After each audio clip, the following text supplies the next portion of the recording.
திருவள்ளூர் மாவட்டம் காட்டுப்பள்ளியில் புலம்பெயர் தொழிலாளர்கள் வன்முறையில் ஈடுபட்ட பகுதியில் ஆவடி கூடுதல் ஆணையர் பவானீஸ்வரி ஆய்வு செய்து வருகிறார்.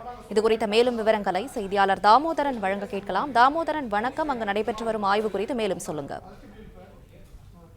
வணக்கம். நேற்று இரவு அமரேஷ் என்ற பீகார் வடமாநில தொழிலாளர் காவேரி என்ற வடமாநிலத்தவர் தங்க வைக்கப்பட்டுள்ள குடியிருப்பு பகுதியில் குடிபோதையில் தவறி விழுந்து தலையில் அடிபட்டு இறந்துள்ளார்.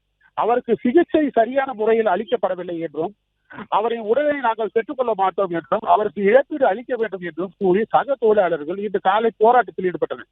இதில் கற்களை வீசியும் கம்புகளை வீசியும் இந்த பகுதியில் மிகப்பெரிய கலவரத்தை ஏற்படுத்தினர் வடமாநில தொழிலாளர். இதில் 10க்கும் மேற்பட்ட போலீசார் தாக்கப்பட்டனர். மேலும் இரண்டு பத்திரிகையாளர்கள் உட்பட 12 பேர் தாக்கப்பட்டனர்.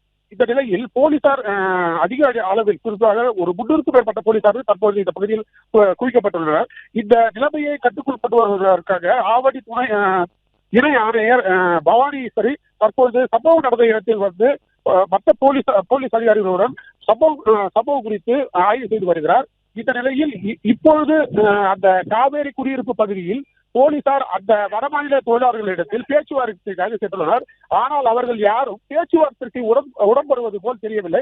அவர்கள் நிற்கும் தோரணையை பார்த்தால் மீண்டும் ஒரு கலவரத்தை ஏற்படுத்த வேண்டும் என்பது போல அவர்கள் நின்று கொண்டிருக்கிறார்கள். இதனால் போலீசார் என்ன செய்வது என்று தெரியாமல் கொஞ்சம் அமைதி காத்து நிற்கிறார்கள். ஆனால் தற்போதுள்ள சூழலில் இந்த பகுதியில் பேரிகார்டு அமைக்கப்பட்டு வெளியாட்கள் யாரும் உள்ளே செல்லாதவாறு எல்லாரும் தடுத்து நிறுத்தப்படுகின்றனர். முக்கியமாக பழவேற்காடு பகுதிக்கு செல்லக்கூடிய ஆட்கள் மட்டுமே இந்த பகுதியில் கடத்தி விடப்படுகின்றன. மற்ற வேறு வெளியாட்கள் யாரும் இந்த பகுதிக்கு செல்லாதவாறு தடுத்து நிறுத்தப்படுகின்றன.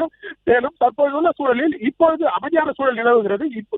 தற்சமயம் எந்த ஒரு பிரச்சனையும் இல்லாத அளவுக்கு இந்த இடம் இருக்கிறது. பிளே ஸ்டோர் மற்றும் ஆப் ஸ்டோரில் இருந்து பாலிமர் செயலியை QR கோடு மூலம் பதிவிறக்கம் செய்யுங்கள். செய்திகளை உடனுக்குடன் பெறுங்கள்.